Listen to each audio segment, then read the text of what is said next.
Hello everyone, welcome to Sell Me a Movie, a subcategory here on the Cavalier Studios YouTube channel. Now, back in the day, we had Christian animated bangers like The Prince of Egypt and Joseph and the Coat of Many Dreams. Ironically enough, though, those films were done and distributed by DreamWorks, the same company that brought us Shrek and many others. Since then, we haven't really had a film that could stand the test of time as far as animation and Christian-based values. That is, of course, until Angel Studios helped partner with Moffat Animation to bring us The King of Kings. Hello there, and good evening, ladies and gentlemen, and children.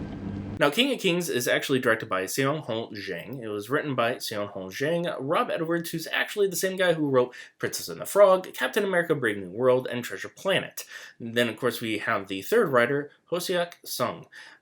It does star Pierce Brosnan as Pontius Pilate, Mark Hamill as King Herod, Oscar Isaac as Jesus Christ, Uma Thurman as Catherine Dickens, Kenneth Branagh as Charles Dickens, which he's also the same actor who plays a detective in Agatha Christie murder films, Murder on Oriental Express, as well as Death in the Nile. We do have Ben Kingsley, who plays High Priestess Caiaphas, Forrest Whitaker as one of the disciples, Peter, the iconic Jim Cummings as James the Greater, and then, of course, as Star Wars fans, James Arnold Taylor, Mr. Animated Obi-Wan Kenobi himself as Melchior. He also plays Matthew, Thomas, Philip, and young Jesus. I'd like to note, too, that he'll be playing Malachi's in Angel Studios' Gabriel and the Guardians, a anime, but, of course, more to come on that a little later. Now, The King of Kings actually follows Charles Dickens telling his son Walter, who's voiced by Roman Griffin Davis, the story of Jesus Christ himself. The film starts off with us being introduced to Charles Dickens being on stage narrating and acting out one of his famous stories, A Christmas Carol. During this time, his son Walter interrupts in front of the audience, which to Charles, it seems like his son is making a mockery of the embarrassing situation that has caused Charles in front of the whole entire audience. Though the audience themselves do love Walter's childish playthrough of pretending to be King Arthur. Afterwards, we are introduced to inside of Charles's home, and their kids are getting ready for bed, but his wife Catherine informs Charles that Walter is waiting for a story before he goes to sleep. It is at this point where the movie truly kicks off. Through the imagination of Walter and the story of Charles, which he is providing to Walter, we're now seeing the time of when Jesus Christ is, of course, born, all the way to his resurrection, third day after his crucifixion, by once again the imagination of the child, Walter. Now, where some animated or major picture films may skip or over some elements of Jesus' life, this film doesn't do that at all. It not only covers the main stories taken out of the Bible, but it also shows things that aren't really shown in previous animated films for children. Not saying that's a bad thing, it's actually a great thing.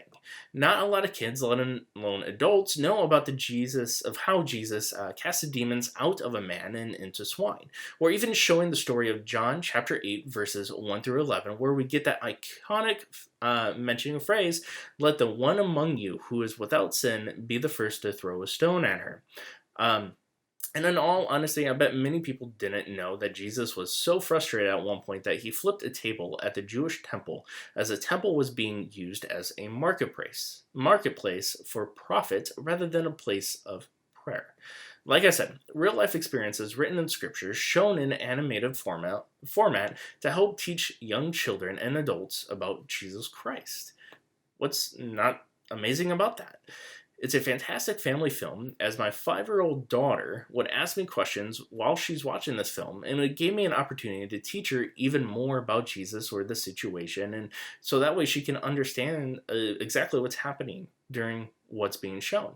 So in the end, I would say that the animation in this film does a great deal at making sure it's not behind in the times as it is more now. Just like, of course, Joseph in the Coat or Prince of Egypt. The pacing of the film is done wonderfully, as at times it had my daughter worried and glued to the TV on what was going on to, say, baby Jesus, or even adult Jesus. The all-star cast does great, and I personally love everyone who is involved. For voiceovers, music is great, especially with the song at the end done by Hillsong.